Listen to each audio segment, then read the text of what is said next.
Welcome back to my channel.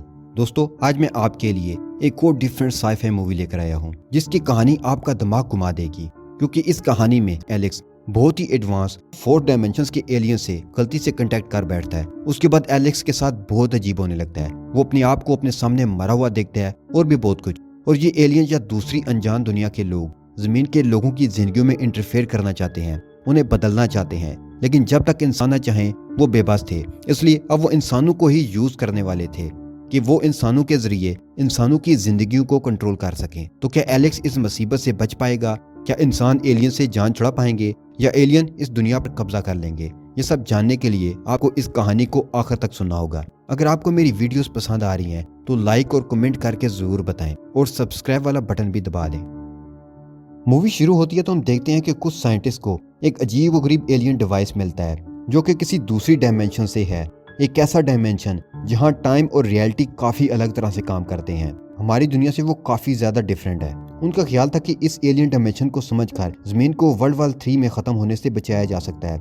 जहां हम Alex को देखते हैं, एलेक्स अपने घर आता है, मगर घर पहुंचकर उसे पता चलता है कि उसका एक और वर्जन होता है जो जमीन पर मरा पड़ा होता है और उसके साथ एक पैकेट पड़ा था। एलेक्स ये देखकर घबरा जाता है और पैकेट खोलता है। उसके अंदर से एक यूएसबी ड्राइव निकलती है। एलेक्स जल्दी से उसे अपने कंप्यूटर पर लगाकर देखना शुरू कर देता है। यूएसबी में उसको अपनी ही एक वीडियो नजर आती है जिसमें शायद उसका फ्यूचर वर्जन था, जो उसे बता रहा था कि वक्त और रियलिटी वैसी नहीं है जैसा अब तक हम इंसान मानते आए हैं और हम इंसान अभी तक यूनिवर्स को ही समझ नहीं सके।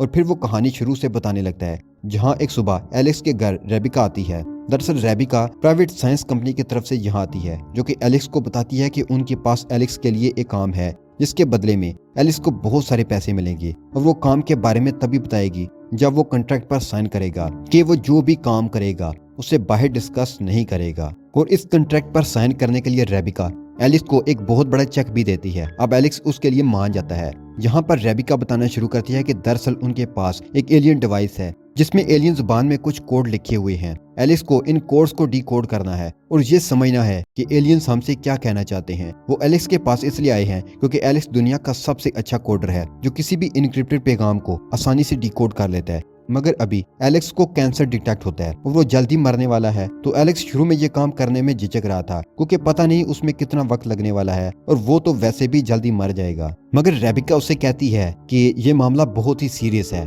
जमीन के ऑर्बिट में उन्हें एक एलियन सैटेलाइट मिला है जिसमें जमीन पर कुछ इनक्रिप्टेड मैसेजेस भेजे गए हैं। तुम्हें जल्दी से उन मैसेजेस को डिकोड करना होगा कि एलियन उन तक कौन सा मैसेज भेज रहे हैं। और इसके लिए वो एलेक्स को प्राइवेट लैब भी दे देंगे जिसमें एलेक्स आराम से काम कर सकता है। मगर वो लैब हाईली सीक्रेट है, तो एलेक्स को यहाँ बेहोश करके उस लैब तक ले जाया जाएगा और फिर वो उसे वहाँ से काम पूरा होने के बाद घर वापस छोड़ देंगे। अब एलेक्स इतने सारे पैसों को देखकर हाँ कह देता है क्योंकि कई महीनों से उसके हालात खराब चल रहे थे। एलेक्स अपना सारा सामान पैक करता है। कुछ देर बाद कंपनी का एक एम्प्लॉय आकर एलेक्स को इंजेक्शन से बेहोश कर देता है। एलेक्स की कई घंटों बाद आंख खुलती है। वो खुद को कंपनी की फैसिलिटी में पाता है। रेबिका एलेक्स को उसकी लैब दिखाती है और लैब के अंदर वही एलियन सैटेलाइट रखा होता है जो उन्हें स्पेस से मिला था और उसके सारे मैसेजेस को डिकोड करना था। वो पहली बार किसी एलियन डिवाइस को देख रहा था। वो काफी एक्साइटेड था कि वो एलियंस की पहेली को सॉल्व करेगा और जल्द ही एलेक्स इसे डिकोड करने पर लग जाता है। वो सारे कोड्स को कंप्यूटर पर डालकर उन्हें सॉल्व करने की कोशिश कर रहा था। 5 वीक्स गुजर जाते हैं। एलेक्स 5 हफ्तों से इस लैब से निकला तक नहीं था। रेबिका एलेक्स को कहती है कि तुम्हें इस काम में इतना वक्त हो गया है कि उसे वक्त का भी ख्याल नहीं है, तो उसे बाहर निकलकर किसी से बात करनी चाहिए, वरना ऐसे तो उसकी दिमागी हालत बिगड़ने लगेगी। मगर एलेक्स पर सिर्फ उस एलियन कोड को डिकोड करने का बोझ सवार था और वो आने वाले कई वक्तों तक उस पर रिसर्च करता रहता है। उसकी डेली रूटीन एक जैसी ही होती है। अब तो उसे वक्त का भी अंदाजा नहीं था कि उसे यहाँ आए हुए कितने दिन हो चुके हैं और अब आहिस्ता आहिस्ता उसे अपनी जिंदगी में और भी लोग दिखाई देने लगते हैं। मगर एलेक्स इन सब को इग्नोर करके अपने काम में लगा रहता है। एक दिन उसे अपने बेड पर किसी और कोडर के बनाए निशान मिलते हैं और यहीं से एलेक्स को आइडिया आता है और वो एक न्यू सॉफ्टवेयर बनाने लगता है जिससे वो इस एलियन कोड को समझने में कामयाब हो सकेगा। फाइनली एलेक्स अपने इस न्यू प्रोग्राम से किसी हद तक एलियन कोड को डिकोड कर लेता है। हालांकि वो उसे पूरी तरह से समझ नहीं पाया था, मगर जितना उसने इसे समझा उससे बहुत ही हैरानी वाली बात पता चलती है। एलेक्स यहाँ से रेबिका को बताता है उसके मुताबिक ये सैटेलाइट मुस्तकबिल से है, यानी कि एलियंस वक्त में आगे या पीछे जा सकते हैं और उनके मुताबिक दुनिया में जल्द ही वर्ल्ड वॉर 3 शुरू होने वाली है जिसमें सब कुछ तबाह हो जाएगा। तो वो हमें फ्यूचर में वार्निंग दे रहे हैं कि हम इस सैटेलाइट का इस्तेमाल करके एक ऐसी मशीन बनाएं जिससे वर्ल्ड वॉर 3 को रोका जा सके। और जमीन को तबाह होने से बचाया जा सके। अब रेबिका को जो चाहिए था वो उसे मिल चुका था। वो एलेक्स से कहती है कि ठीक है, अब वो इस एडवांस सैटेलाइट से एक नई मशीन बना लेंगे और वो एलिस को उसके घर भेज रहे हैं, जिसके बाद उसे बाकी के पैसे मिल जाएंगे। यहाँ से ना चाहते हुए भी एलेक्स को फिर से बेहोश करके उसके घर पहुंचा दिया जाता है। अब एलेक्स जब अपने घर पहुंचता है तो उसकी तबीयत अचानक से खराब होने लगती है, जहाँ उसे हेलुसिनेशन होने लगती हैं। उसे अपने किचन में एक अजीब तरह का इंस्ट्रूमेंट दिखाई देता है। एलेक्स उसको देखकर बहुत हैरान होता है और उसी वक्त डोर बेल होती है। वो डोर खोलता है तो बाहर दो अजीब से लोग खड़े होते हैं जो एलेक्स से अंदर आकर कुछ सवाल पूछने को कहते हैं। ये दोनों काफी अलग बिहेव करते हैं। एलेक्स भी ये बात नोट करता है। वो दोनों एलेक्स से कहते हैं कि कहीं उसने उस एलियन कोड को सॉल्व करके कोई गलती तो नहीं कर दी है। जहाँ एलेक्स को लगता है कि शायद ये दोनों कंपनी से हैं जो कि ये देखने आए हैं कि वो उनके काम के बारे में किसी को कुछ बता तो नहीं रहा। तो एलेक्स कहता है कि मुझे याद है कि एग्रीमेंट के मुताबिक उसे बाहर किसी भी शख्स से इस प्रोजेक्ट के बारे में किसी से बात नहीं करनी है।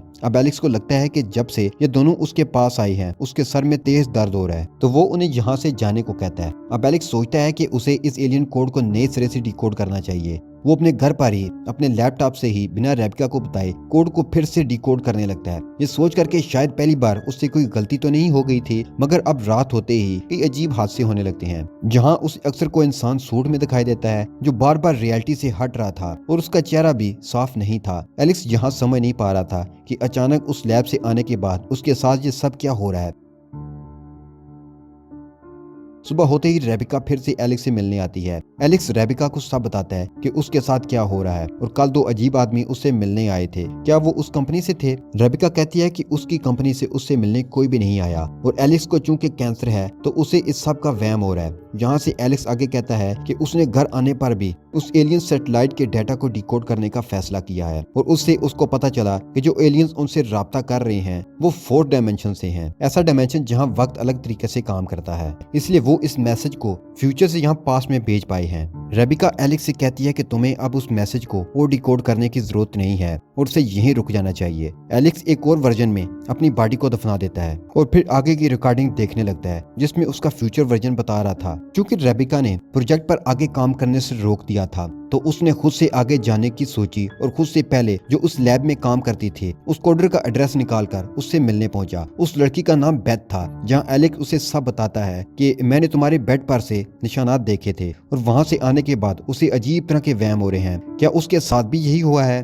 पर बेथ तो उससे बात करने को भी तैयार नहीं थी। उसने भी कंपनी से कॉन्ट्रैक्ट किया था कि वो प्रोजेक्ट के बारे में किसी से भी बात नहीं करेगी, मगर एलेक्स बाहर से ही कहने लगता है कि उसे पहले ही कैंसर है तो वो तो जल्द ही मरने वाला है। मगर उसे लगता है कि एलियन कोड में और भी कुछ था जो कि वो समझ नहीं पाया और उस पर कंपनी वाले ध्यान भी नहीं दे रहे और उसे लगता है कि वो काफी खतरनाक भी है, हमारी दुनिया खत्म हो सकती है। अब ये सुनते ही बेथ भी कहती है कि वो भी बीमार है, वो भी ज्यादा से ज्यादा बस 2 महीने ही जिंदा रह पाएगी और वो इस एलियन सैटेलाइट और एलियन कोड के बारे में डिस्कस करने लगते हैं। बेथ कहती है कि जब वो उस प्रोजेक्ट के लिए लैब में पहुंची और वहां काम करते हुए कभी वक्त का अंदाजा नहीं हुआ और वो सिर्फ अपने काम में ही खोई रहती थी, जिसके बाद से वो बीमार होती चलेगी। एलेक्स भी बताता है कि लैब से आने के बाद उसे अजीब अजीब से लोग दिखाई देने लगे हैं। बेथ की हालत बिगड़ने लगती है तो एलेक्स उसे सुला देता है। एलेक्स नीचे आता है और उसे लगता है कि वो बेथ के पास्ट के वाकयात को देख पा रहा है। सुबह होते ही एलेक्स अपने घर वापस आता है जहाँ रेबिका पहले ही उसके घर के बाहर खड़ी और कहती है कि उनकी कंपनी अब सख्ती से ये चाहती है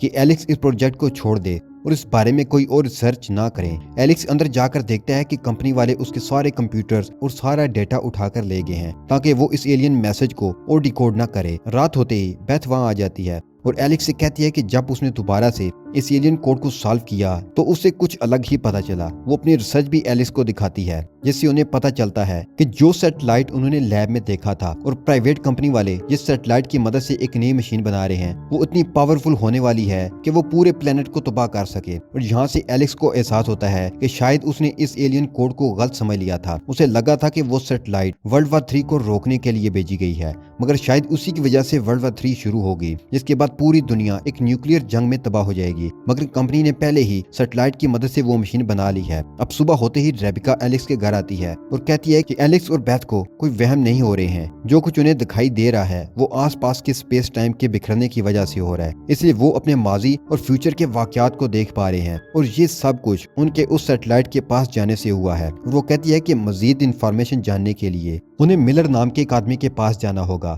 मगर उसे लग रहा है कि कंपनी वाले उसका पीछा कर रहे हैं, तो उन्हें किसी तरह छुपकर वहां जाना होगा। वो दोनों रेबिका से एड्रेस लेकर वहां से निकल जाते हैं। फिर रेबिका को कंपनी के राज खोलने पर कंपनी के बॉडीगार्ड आकर जान से मार देते हैं। एलेक्स और बेथ आखिरकार मिलर के पास पहुंच जाते हैं, जहां से मिलर उन्हें बताता है कि वो पहला साइंटिस्ट था जिससे कंपनी ने इस सैटेलाइट की जांच के लिए अपॉइंट किया था, जहां से उसने पता लगाया कि एलियंस जानबूझकर वर्ल्ड वार 3 शुरू करना चाहते हैं, इसलिए वो खतरनाक हथियार भेज रहे हैं। ये एलियंस हमारी डायमेंशन से नहीं है, इसलिए हमारा दिमाग उनकी बनावट यानी वो कैसे दिखते हैं, उनकी बॉडी कैसी है, उसे समझ ही नहीं पा रहा। और जो हम देख पाते हैं यानी हमारा दिमाग उन्हें इंसानों जैसा दिखाने की कोशिश करता है। एलिस को समझ आती है कि उस दिन अजीब से दिखने वाले आदमी एलियंस ही थे, इसलिए उनके पास आते ही सर में दर्द होने लगा था, क्योंकि एलेक्स का दिमाग दूसरे डायमेंशन के मखलूक को समझ ही नहीं पा रहा था। अब मिलर कहता है कि उन्हें जमीन को बचाने के लिए उस मशीन को पूरी तरह से बर्बाद करना होगा, जो कि उसी कंपनी की लैब में है, और उसके पास लैब में जाने का एक नक्शा भी है। और अब वो दोनों कुछ बम्स लेकर लैब में जाने लगते हैं ताकि वो उस मशीन को उड़ा सकें। एलेक्स उस मशीन को उड़ाने के लिए जाता है और बेथ भी। मशीन के मुकम्मल होते ही वक्त पूरी तरह उलट चुका था।